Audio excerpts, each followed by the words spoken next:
up, team? Good morning, good afternoon, good evening, good night, whatever time you are listening to this. Thank you for tuning in. My name is Arneet Singh, and this is the Acing Podcast. Welcome in. And we're just doing an audio one. We're not going to go for the video. We're just going to go audio. And a big shout out to my buddy Harrison in New Zealand, who gifted me a Blue Yeti microphone way back when, and is the reason that I can do this with much cleaner audio than I otherwise could. So, Harrison Gulliver, you the man. I love you, brother, forever. I wanted to tell a story. I'm not going to just rant about stuff this time. I actually sat down, thought about it, and wrote something out for all of you guys to partake in or listen to. If you're not a sports fan, that's okay. I know you saw the title of the podcast. It's still something that I think a lot of people would end up investing in just listening to it. Along with telling the story, I also saw a lot of similarities in the way that we're dealing with quarantine and the pandemic in terms of grief and a sense of loss that really is it's the same parallels run with the story that I'm about to tell. It really is just a sense of shock and disbelief and everything going so well and everything seeming to go so well and then fall apart. Not because of anything that we've done to make that happen, but because for whatever reason it was the will of the universe and we don't have any say over it. And for that reason, and I think just because it had such an effect on me growing up, and because telling the story also tells a little bit about me, so you guys can get to know me and where I come from, how my feelings run, I thought it was a really important story to tell. So, without further ado, here we go. Now, the majority of you who know me have at some point been audience to the whitewater rapids of love, hate, passion, pride, and sometimes all of them simultaneously, that I have for the great American sport of competitive roller derby. No, I'm kidding, obviously, because roller derby is not a game for the faint of heart, and I'm completely ill-equipped to handle the stress of a sport played by titans. Go Derby Dolls. No, of course, I'm talking about my great love of American football, and more specifically, the Seattle Seahawks. And on this episode, I wanted to talk about one of the most important, joyous, and personally tragic events in NFL history, Super Bowl 49. Now, as soon as I mentioned that number, the entire Seahawks fan base's hearts sank. To say this was a cataclysmic moment for all fans of football would be an understatement, and not just for the participating teams. When the Seahawks lost to the New England Patriots that night on February 1st of the year 2015, something happened within the hearts of thousands of human beings directly and indirectly involved in the game. From coaches and players, down to the fans and friends of those diehards, something exploded within all of us. And depending on which side you were on, that explosion healed you or gravely wounded you in a place in your heart you didn't know you could be touched by sports. And if all of this sounds dramatic, then you're just starting to scratch the surface of the emotions that ran and still run through the veins of all of those who were witness to the simultaneous horror and euphoria that night in Glendale, Arizona. Now, to understand why this is such a critical juncture in sports time, you have to understand the sport, the stories of both teams leading up to the game, and how they came together to clash. And to figure all of that out, let's start with me. I have been a fan since I was 12 years old. It's kind of my longest relationship, aside from my family and next door neighbors. The Seahawks and I have been through all of the ups and downs of an actual relationship.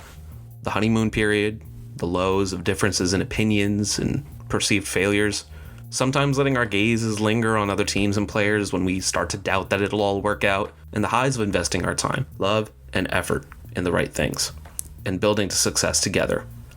Now that all sounds like I'm taking a lot of the credit for the Seahawks and their more recent success. That's because I am. I have a superstition that if I don't have my jersey on before game time and leave it on until the game clock hits 0 regardless of the score, they'll lose. Also, if I'm not tapping a table with my left thumb right before a play starts, it's going to fail or we end up turning the ball over. I swear that's the secret to our success, and you can quote me on that. Now, I first fell in love with the Seahawks in 2005. I was 12 years old, in 6th grade, and yearned to fit in with my more sports-savvy friends. I remember one of my friends, Arjun, for some reason being a die-hard Philadelphia Eagles fan. He wasn't from the city. As far as I know, he'd never visited, and to my recollection, had never used the word John, but periodically he'd wear his impeccable dark green Donovan McNabb jersey. I remember loving the look of it, and thinking about having a jersey of my own. That year, 2004, the Eagles just happened to make it to the Super Bowl, and were facing off against none other than the New England Patriots. My classmates were all making tiny bets with their pocket change on who would win, and the majority of them were betting on New England. Unbeknown to me, the Patriots were the defending Super Bowl champions, and had already won 2 titles in 3 years. The first of those wins had come against a juggernaut St. Louis Rams team in 2001, and had hot wire ignited the legend of their young quarterback, Michigan alumni and underappreciated late-round draft pick, Tom Brady. I had no idea about football and its recent history, let alone Tom Terrific, and being a believer in underdog stories, I bet big on the Eagles, who went on to lose to those Patriots. Tom Brady's legacy, 5 years into his NFL career, had already been cemented. Now, when I asked my mom for an advance on my $20 allowance to pay off my first gambling debt, her first question was, seriously? $20? Her second question was, well, why would you root for the Eagles? You're not from Philadelphia. Why don't you like the Seahawks? My pride didn't let me admit that I didn't even know Seattle had a football team. Me, being the information-hungry nerd that I already was at that age, I started doing my homework. The Seahawks up to 2005 hadn't done much in their 28 years of existence. They had only won their division 3 times, finished with more wins than losses less than half of the seasons they'd played, and hadn't even played in a Super Bowl. The Seahawks were, well, they weren't good. And my interest in the Eagles wasn't wavering, especially with Arjun continuously in my ear about how Donovan McNabb was the best quarterback in the league, blah, blah, blah, blah, blah. To be fair, I didn't know any better, so I just assumed he was right. It was later that I would find out he was so terribly, desperately wrong. So, despite their championship failure in 2004, I stayed an Eagles fan. That was until next year, when Seattle came alive. The team finished 13-3, and I became a fanatic. Their offense, made up of quarterback Matt Hasselbeck, receiver Darrell Jackson, future Hall of Famer left tackle Walter Jones, and 3-time Pro Bowl running back Shaun Alexander, was taking defenses down left and right. And on a snowy Monday Night Football game, the Hawks took down the mighty Philadelphia Eagles in Philly, 44-0. Zip, zilch, see you later. It was an historic shutout, the largest on Monday Night Football to that point in history. I was sold, and the Seahawks were my team. No one could tell me otherwise ever again. But that season was also the first sports heartbreak I would ever experience. The Seahawks, on a tear through the playoffs, reached Super Bowl 40 and came to face the Pittsburgh Steelers at Ford Field in Detroit, Michigan. I was ready for a great game, a big win, and the start of a Patriots-esque dynasty. What I didn't know, and other Seahawks hopefuls and fans more tortured than myself by a long history of losing knew all too well, was how the game could, and eventually would, end. But the way we got there, no one could have predicted. Time after time during that game, massive chunk yard plays, big throws, and long runs down the field were flagged and pushed back by Bill Levy and his officiating crew for more than questionable penalties, while also making even more questionable no calls that changed the complexion of the game. A pass interference call on receiver Darrell Jackson in the end zone that nullified a would-be touchdown, a quarterback scramble by Steelers quarterback Ben Roethlisberger called a touchdown despite replay footage clearly showing him being short of the goal line, and other decisions throughout the game made Super Bowl 40 infamous as one of the worst officiated games in Super Bowl history. To say the Steelers were undeserving of the win would be unfair, but the seeds of doubt and frustration had already begun to sow themselves into little Arneet's heart. I still haven't forgiven Levy, his crew, and the Steelers for that highway robbery. That season, and every good, miraculous thing that Seahawks team did, meant nothing anymore. The joy was lost. Regardless, I continued to root for my hometown team. The years that followed were up and down, with 2 more good, if not great seasons in which we went to the playoffs, but ultimately couldn't reach the promised land. 2 incredibly depressing seasons that marked the end of the era of longtime head coach Mike Holmgren, as well as a short-lived stint with a certain Jim Mora Jr., and on top of that, not a lot of hope. The players that had made the 2005 team great were, for the most part, gone by 2009. Players like Shaun Alexander, Darrell Jackson, Walter Jones, linebacker Lofa Tatupu, Hall of Fame offensive guard Steve Hutchinson, defensive back Marcus Trufant and defensive tackle Rocky Bernard were all either retired on their last legs or had found themselves homes with new teams. The only real holdover, Hasselbeck, was on and off the injury list and was no longer a reliable starting quarterback in a sport where that position can make or break a franchise. On top of that, the Seahawks front office brass hadn't done a great job of drafting new talent. Horrible even.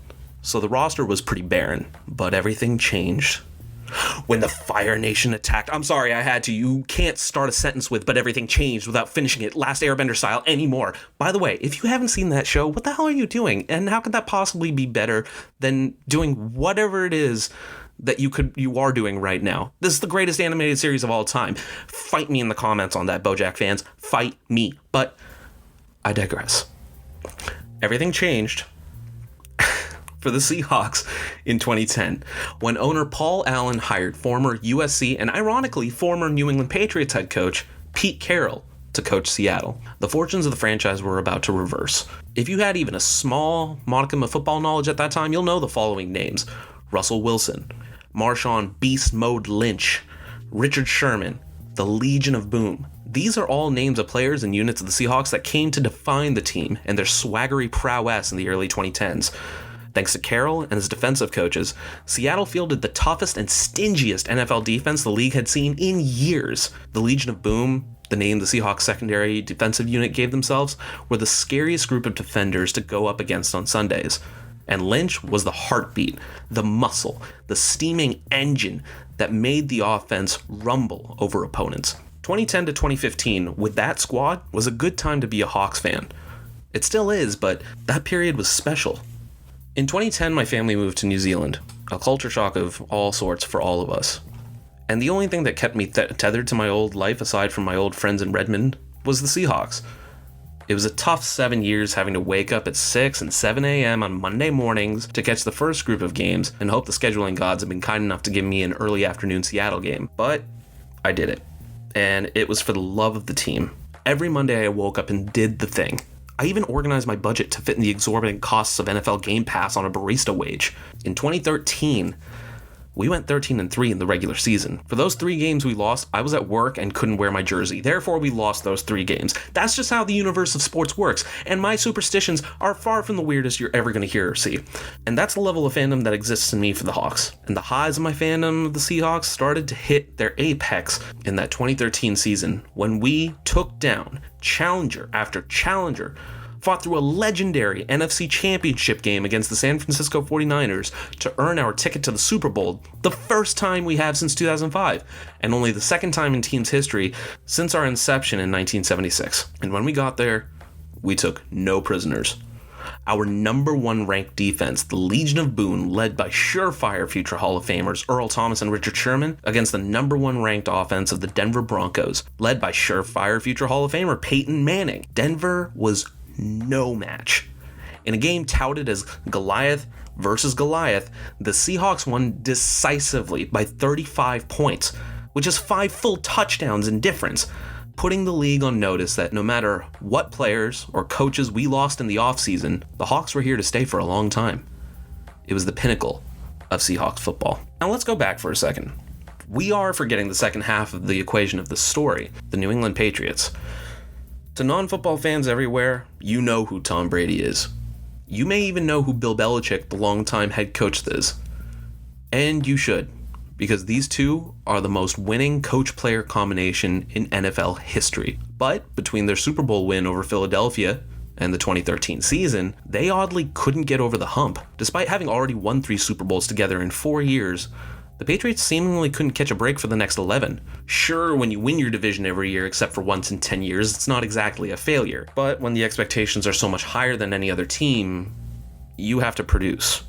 And in those 10 years, here's what went down and didn't meet the quota for their fans or the league year by year.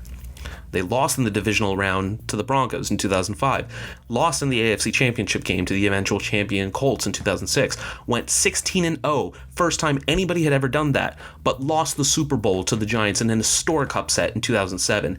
They missed the playoffs in 2008, lost in the wildcard round to the Ravens in 2009, upset by the Jets, their divisional rivals, in the divisional round in 2010, lost another Super Bowl to the Giants. All hail the Patriot killer Eli Manning in 2011, lost the AFC Championship game to the Ravens in 2012, and lost the AFC Championship to the Broncos in 2013, who we soundly defeated in the Super Bowl. Go Seahawks.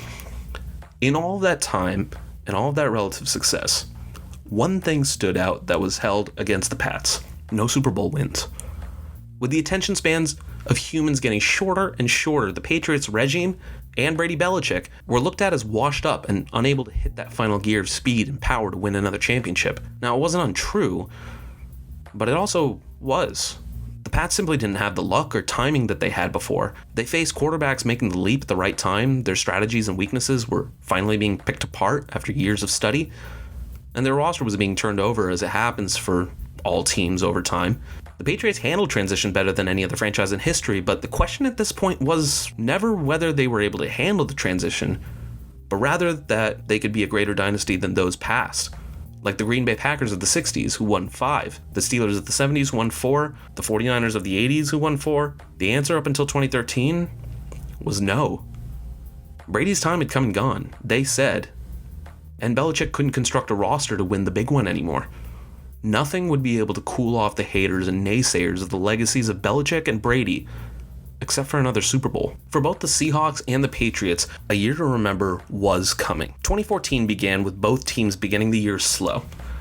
The Seahawks, defending champions coming into that year, were still strong and unbreakable on defense, and their third-year quarterback Wilson was taking the next step into becoming the player the Seahawks would center their offense around in a couple of years, while Beast Mode continued to mow opponents down with reckless abandon. Meanwhile, the Patriots continued to win games on their way to a 5th straight division title and 10th in 11 seasons. In terms of what we knew of the past 3 to 4 years, the season was progressing par for the course. Most experts predicted that the Seahawks and Patriots would meet in the Super Bowl. I was geared up for another run. I was ready. And I was not alone. I picked up any NFL and ESPN news articles that even mentioned the Seahawks and their chances of becoming a dynasty. The rule of thumb in the NFL for years has always been that defenses win championships. The reason for that is, if your offense fails, your defense is your plan A, B, and C. If you can't score, you better make sure the other team doesn't. So no matter how strong or weak your offense is, your defense should be a stalwart. That's why the Seahawks won so handily in the Super Bowl the year before. And this defense was returning all of its key players. Bear in mind, the average age of the Seahawks roster was under 29 years old in 2014, and the core was strong with developing players. The same could be said for the Patriots. No matter what the talent, Tom Brady could make any receiver look good, and that he did. They had the greatest tight end of all time, Rob Gronkowski, in the prime of his career, catching passes and scoring touchdowns at a terrifying clip. Their receiver, Julian Edelman, an undrafted nobody, was quickly becoming Brady's go-to target. And their defense, led by linebacker Donta Hightower and free safety Devin McCourty, was becoming stronger as the season went along, which helped the team finish 12-4 in the season. The Seahawks, likewise, finished 12-4, and both teams headed into the playoffs with only 2 games to play to reach the Super Bowl that year. The Patriots did it with relative ease, winning a close game against the Ravens and then demolishing the Colts 45-7 to earn their ticket in for the first time since 2011. The Seahawks, on the other hand, had a windier road.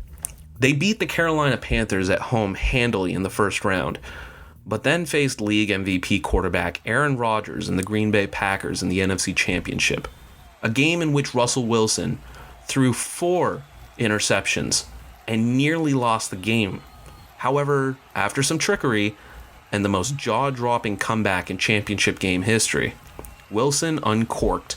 But you know what? I'm not going to bury the lead. I'm just going to take you through it. Here's what I remember about watching that game at my buddy Tyler's house. Despair as the Packers went up 16 points. A little tipsy-daisy waxing poetic on a lost Seattle season. A spark of happiness with a fake field goal that turned into a touchdown pass to a rather large offensive lineman for the Hawks. More warm hope washing over me as Marshawn Lynch busted 20 yards into the end zone to bring the score within 5 points. Pure euphoria when Wilson tossed a pass across his body and across the width of the field to tight end Luke Wilson for a necessary 2-point conversion after a touchdown. Uncontainable elation when we converted an onside kick into one more possession to kick a field goal and take the lead over the Packers. And then the Packers kicked their own field goal and sent the ball into overtime. What happened next is the stuff that only movies can dream up.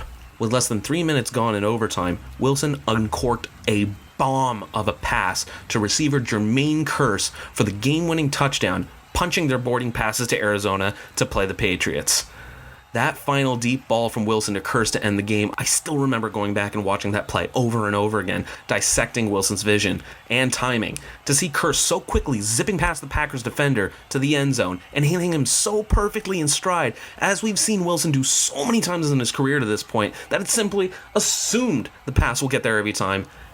At that point, though, it was a miracle. Listening to the Seattle crowd at CenturyLink Field roar when Kearse caught the ball. Hearing Joe Buck call the play and say, Seattle's going to the Super Bowl! Jermaine Kearse! And my memory of jumping off Tyler's couch and sliding like a soccer player after a goal on the carpet with unbelieving joy are some of my favorite memories from that season. I still remember going on YouTube just to watch that play happen all over again, scrubbing back over and over again on the timeline of the video, just to feel it all one more time. That's the magic of sports. Without getting too poetic before the meat of this story, there's a euphoria that simply can't be described without helplessly losing the true feeling of victory being pulled out from the jaws of defeat. It's the kind of happiness that only the girl of your dreams saying yes to marrying you or the birth of your first child can compare. That's what I assume it would feel like. It's the culmination of all of your investment of emotion, faith, and determination in victory. And that's irreplaceable. All of those feelings steamed us through a 2-week wait for the big game. And during those 2 weeks, chaos still found a way to matriculate into the news cycle. I would be remiss if I didn't mention the more scandalous side of Patriots history. The team was penalized in 2007 for having taped the defensive signals of the New York Jets during a Week 1 game. That was the same year they went undefeated and lost in the Super Bowl. There's also the controversy of whether or not they taped the walkthrough practice of the St. Louis Rams in the weeks leading up to their Super Bowl victory over the Rams in 2001. This time, however, it was a scandal that came from their most recent win over the Colts. Colts brass, and more specifically their owner Jim Irsay, complained to the league offices that the Patriots had underinflated the footballs used in the AFC Championship game. Doesn't seem that crazy, right? Except this was the Patriots being accused. And right or not, when you have a history of cheating, the claims are scrutinized more closely. Story after story criticizing the Patriots for their role in what was being called Deflategate, yet another overuse of the suffix gate to identify a scandal not nearly on the scale of Watergate. That's for another podcast. This was both a boon and a concern for me as a Seahawks fan. Because on one hand, I thought, great, they're going to get distracted. Here we go, Dynasty. But the other side of me was saying, well, look how 2007 turned out, when they went undefeated and almost won the Super Bowl. I was hesitant to anoint the Seahawks and say everything would work in our favor. I was confident, but also incredibly skeptical. To this point in time, I'm a spoiled sports fan. I've only known 2, maybe 3 truly down years of Seahawks football where we were less than worthy of attention. Every other year, we were either in the thick of contention for the Super Bowl or just outside of that. So I couldn't have expected anything less than a hard-fought Seattle win, which I had been tailored to believe in with every victory in the last 3 years. And that's what we ended up getting.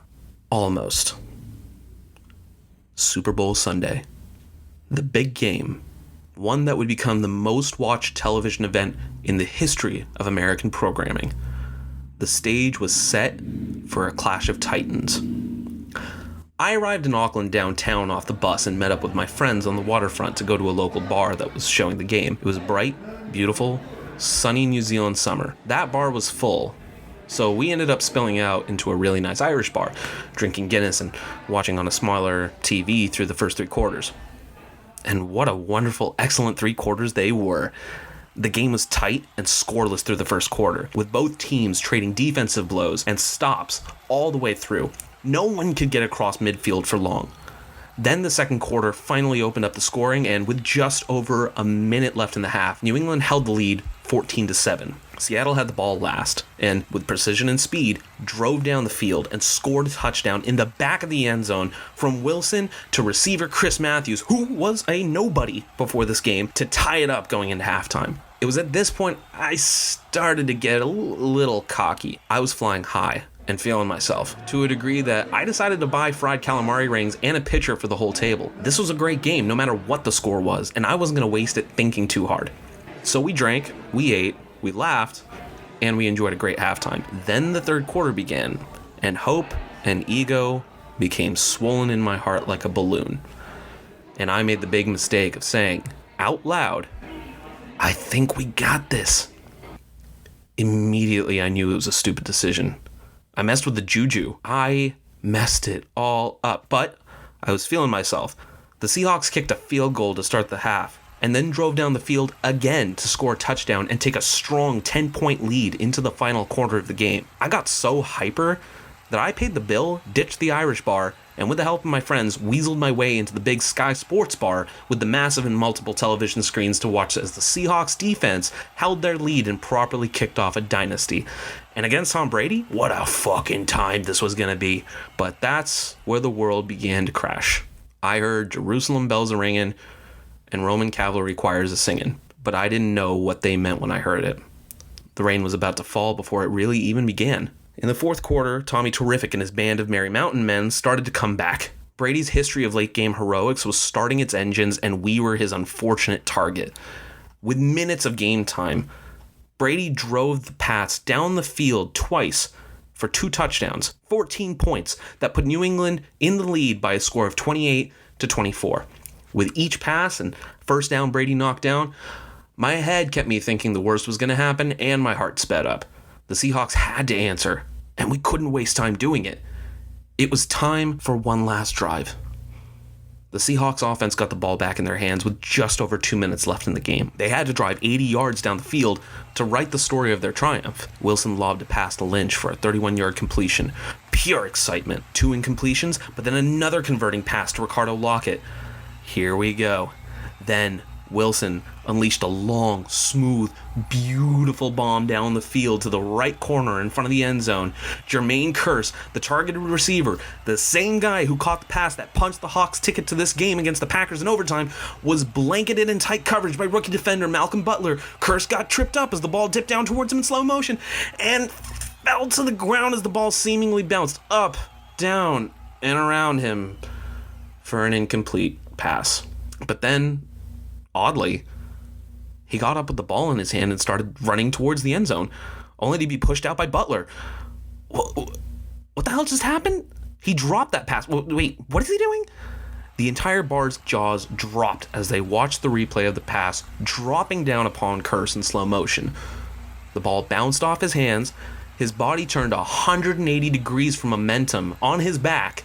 The ball bounced off his legs again and somehow secured the ball finally. Untouched by Butler to end the play, he got up and started running to score, but was tackled just short. I still remember Chris Collinsworth, NBC's announcer, exclaiming, "He did what?" as the replay aired in front of 140 million eyeballs. Kearse had made the catch that put the Seahawks less than 10 yards away from the end zone. Everything was falling into place. The Seahawks were going to win this game. This was a no-brainer. The Patriots were going to lose again, and this time my team was going to be the culprit. This was the moment. This is it. Give the ball a couple of bursts up the gut with Lynch and end the game. The Seahawks sprinted down the field, got into position to snap the ball, handed it off to beast mode, and he got, so close to just punching it in for the winning score. 2 yards out from scoring the decisive touchdown to begin a new era of Seahawks excellence. At this point, the 26 seconds that were left on the clock felt like a formality. They felt like an inconvenience, like, we'll just use a few of those and take care of business, but then get your kickoff off and incomplete Hail Mary over with so we can celebrate and take the Lombardi Trophy back to Seattle. Let's just get this over with. Russell Wilson went over to the sideline to discuss the next play briefly with Coach Carroll and went back to the offense to huddle, organize, and break. This was it.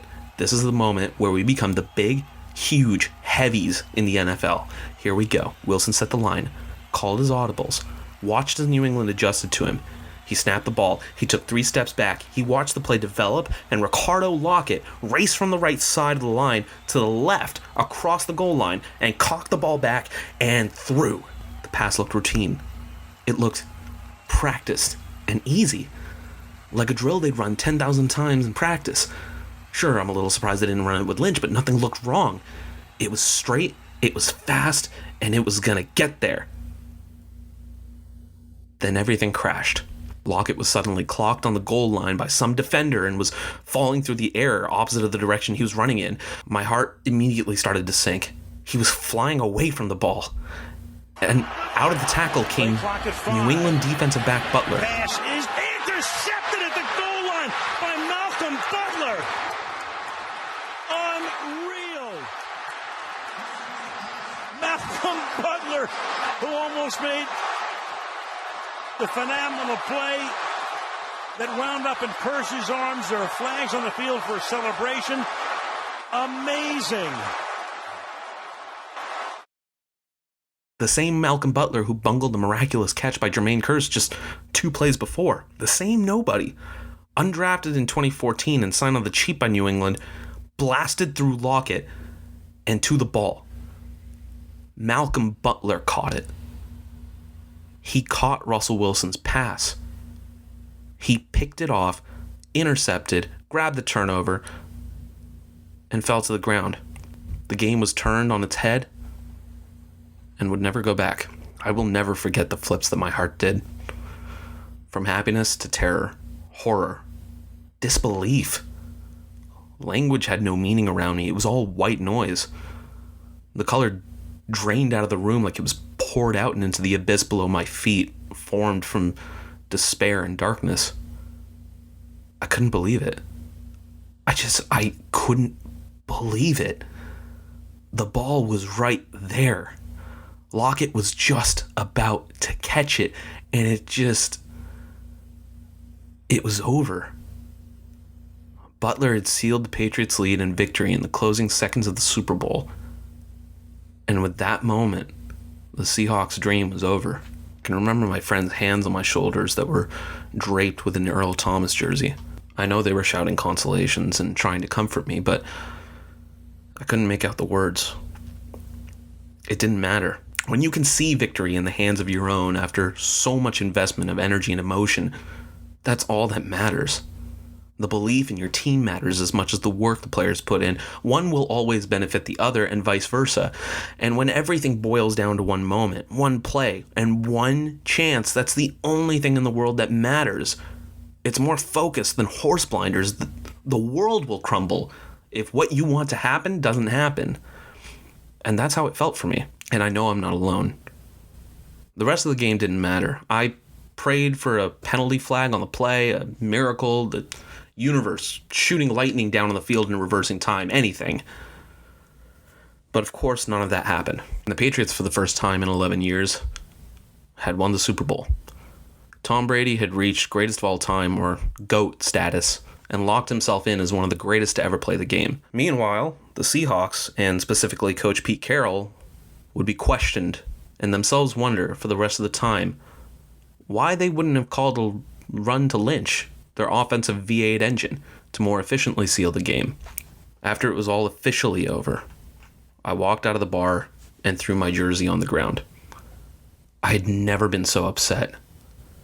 I didn't even want to go have dinner with my buddies. I just went straight home to sulk. I couldn't imagine being great company at that time. For a week, I wouldn't be able to shake the shock and pain of the image of Ricardo Lockett's body flying through the air and Malcolm Butler coming out from behind him to catch the interception. Over and over again, it would play in my head, and I kept having to remind myself that it wasn't a dream, and eventually I would get over it like anything else in life. But to this day, I still avoid any clips from that Super Bowl. It actually wasn't until I decided to do this episode that I finally went back and watched the game in whole. And I'm never doing that again. I am not a masochist. The NFL would never be the same again.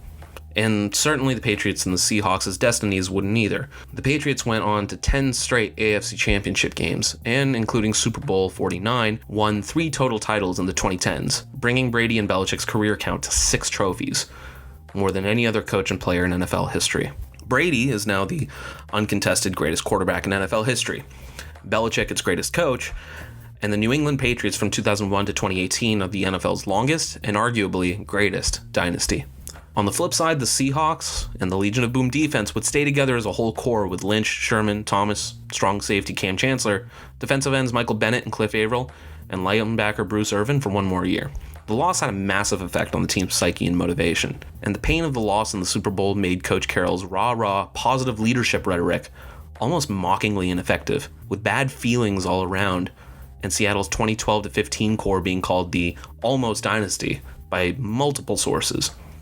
The team slowly dismantled itself through retirements, free agency, and plain old player releases, and has attempted to remodel its team around Wilson, who has become a perennial MVP candidate under center and a potential Hall of Famer, but no Super Bowls. I still love the Seahawks. I always will, and what I said before doesn't discount the fact that Seattle has stayed in contention for the playoffs every year except once since that tragedy in Arizona. But it's not the same. It's hard when you know it could have been so different. Pete Carroll, Marshawn Lynch, linebacker Bobby Wagner, Sherman, and Thomas were all recently voted as part of the NFL's all-decade team for the 2010s. As part of it, Coach Carroll spoke with NFL.com's Mike Silver about how hard it was to come back from that Super Bowl loss. Quote, "I tried to just make sure that I was unwavering. So that was the challenge, to allow for the grieving and all of that, and then see what the issues were, and then put it back together. It was a hard challenge. It was really hard on some of the players, and some of us will never get over it." Unquote. Grieving. Anytime I think about that game, I think grief, mourning even. And again, this all sounds really overdramatic to someone who hasn't invested in the game the same way as I and millions of others have. But you had to be there, through the highs and lows, and only then would you understand the depth, tragedy, elation, and shock of what happened that night in Super Bowl 49.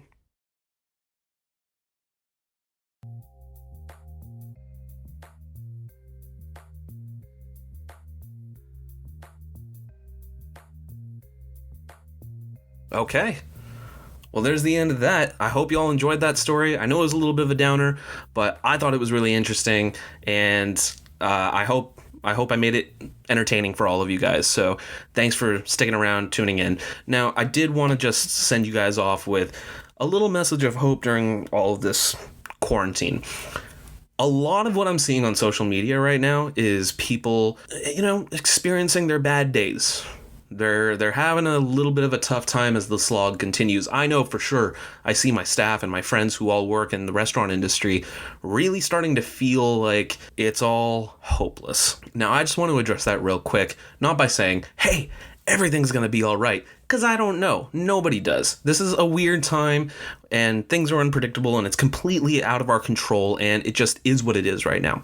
But what I do want to say is this. If you're having a bad day, you don't have to get yourself out of it. You don't have to constantly put effort into lifting your own spirits 100% of the time. I think it might actually be natural and okay for you guys, for everyone, to feel it, experience it, let it happen, let the bad feelings get out, let it just happen. Be in a little bit of a depressive state for a little bit. It's okay, as long as you are feeling something. And that's the most important part of it. That you feel something. Because if you're feeling something, it still means that you have your humanity in you. It still means that your heart works, that your brain works, that there is still blood pumping through your veins. This is a time when it is okay because so many things are out of our control. And when that happens, human beings tend to get lost in this weird sense of sorrow that is impossible to understand, navigate, and get out of. It's okay to feel bad. It just is. And if anybody tells you, hey, you should just think positive thoughts, like go for a run or blah, blah, blah. Those are people who are not feeling the way that you are. And maybe just not necessarily at that time. I think it's really, really vital that whatever emotions we're feeling at any given time, we just feel them. We don't try to bottle them up and send them down the river. We let them happen. We let them wash over us and organically get out of it. I went through like a 3-day tear of just feeling like absolute shite for no reason at all. Just because at some point it entered my mind that, I can't go online and buy this thing right now because it's probably not fiscally responsible since, I don't have a job. And I felt horrible. I felt all over again the way I did when I got that email from my work that said, "You've all been terminated." That feeling of depression and despair, that felt horrible at the time for me, but I realized at some point I have a right to. I have a right to feel the way that I'm feeling. Because if you don't, you lose your emotional capacity, and you're going to need that when you go back out into the world when everything reopens. You're going to need that when you want to build relationships again. And I promise you, when this whole stay-at-home thing is over, the lockdown is over, and wait for your governor or mayor to say that before you start going out and start touching people, all right? You wait for those orders to be lifted. But when you go out and you have to build those relationships again, the world of relationships, the world at large that we are going to go back into, is not going to be the same that it was when we first before all this happened, when we were trying to build relationships. It's going to be completely different. People's sensibilities are different. People's feelings are different. People's way of life is going to be different. And you're going to have your emotional capabilities to be able to navigate that. It's really, really important that you keep your core soft. Keep your soul soft. I said that on the first episode, and I'm saying it now, and I'm going to say it again and again and again until I hear people saying, "I'm keeping my core soft. I'm trying to make sure all that gooey stuff inside is working to its highest capacity." So let yourself feel the pain and the happiness and the joy and the loss and the craziness that's coming with this quarantine, with this pandemic. Let it happen. And I promise you are going to feel so much better when you first step out into this brand new, strange world than if you were to bottle everything up and let it out when you needed to be the most open. Letting it out when everybody gets out and letting the world see you just release it all is not as good as releasing it now in a way that's not detrimental to yourself or other people, and then going out there a fresh, brand new human. I sincerely believe that. And that's it for the nugget. So I'm going to be coming back in the next few days, hopefully not longer than a week this time, with some other new material. We're going to be talking about things that I've been doing around the house to stay busy. I'm going to be doing a review on the Star Wars, the Clone Wars series, because that's something I've been binging, and that's something I actually feel like people should be checking out more, even if you're not a Star Wars fan, even if you're just a TV show fan. I think it's something that everybody should check out. And then I'm going to have another episode later on talking about some more real life stuff. So stick around for that. Until then, stay motivated, stay sharp, and I'll catch you on the flip. Peace out, people.